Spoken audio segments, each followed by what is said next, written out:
The law of attraction is something that was popularized in recent years, particularly when the book came out, The Secret, and it had an accompanying film, both of which I bought and found very enjoyable. But it has just a very one central concept, and that is the law of attraction. What you dream and focus on will be manifested in the world. And a lot of people think that that's an esoteric concept and that it's a little bit woolly and not true, but something that I certainly believe to be the case. And it's one of those concepts out there that I think can be verified biologically and physically. And one of the reasons is that due to the structure of our brains, and we have this component for our brain called the RAS, the Reticular Activation System.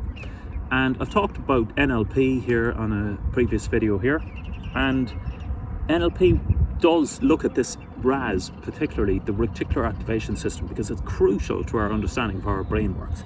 And what the RAS does is it filters our experience of the world. So behind me here and in front of me, there's this beautiful scene.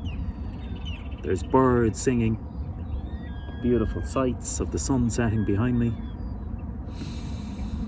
There's smells of the sea and the seaweed, the salt, and there's sounds, smells, touch, everything. So there are millions of little pieces of information coming in through all 5 of my senses at all times.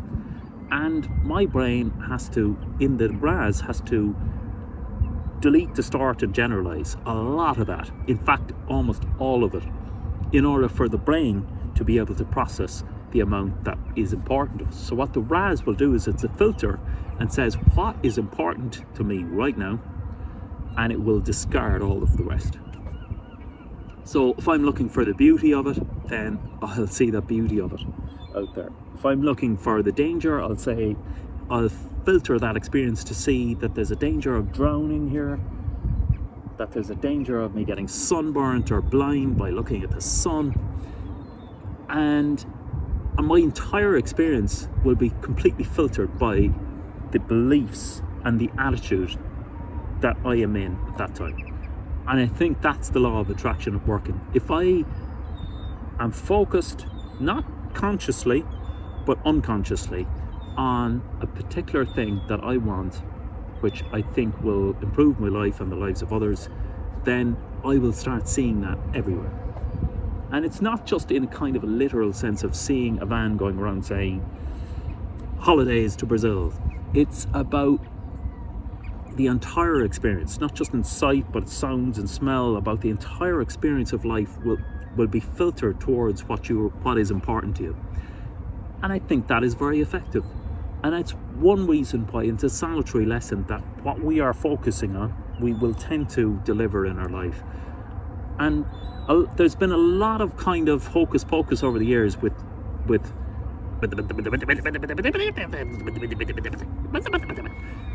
quantum physics. And quantum physics, which I studied in college and is absolutely fascinating.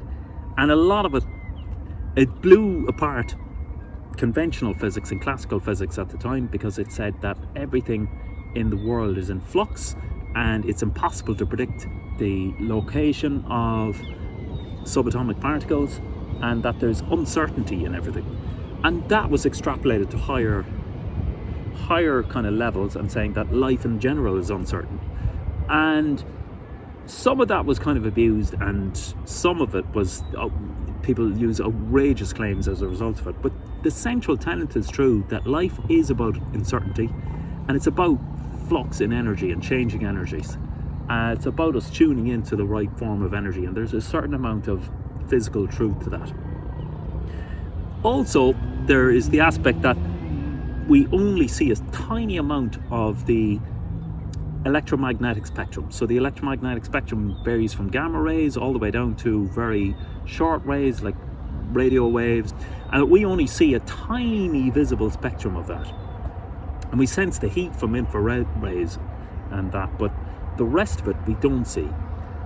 So our conscious reality of the world is merely a representation of the tiny amount that we do see of all of that radiation that we expect. Now, people have taken that way too far as well, and they get from that to that we're all reptiles and we can't see it, which is absolutely totally true. No, it's not. It's a bit ridiculous and crazy. But it is true that we are filtering massively, and that's the one thing that you take away, is that you are filtering your entire experience of life through the lens, a very narrow lens of what you're looking for. And that's a solitary lesson. So ask yourself, what are you looking for in life? What are you, and it's unconscious, so you might not even be conscious of it. And it's saying, are you looking for the good things in life, or are you looking for the negative things in life? Are you out there looking for people who are corrupt and bent and crazy, and people who are looking to take advantage of you? You will find them everywhere, and they're probably showing up everywhere. Are you looking for kind, wonderful, warm, loving people? They are everywhere as well, and if you look for them, you will find those.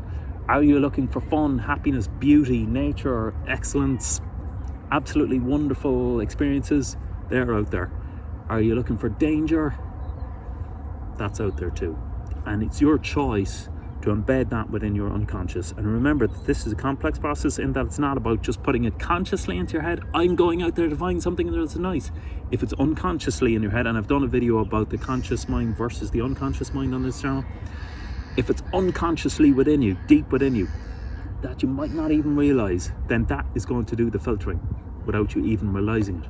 So think about that. What are you trying to attract in life, and how can you change that on a deep unconscious level to work best for you using the law of attraction? Let me know what you think in the comments, and I'll see you next time.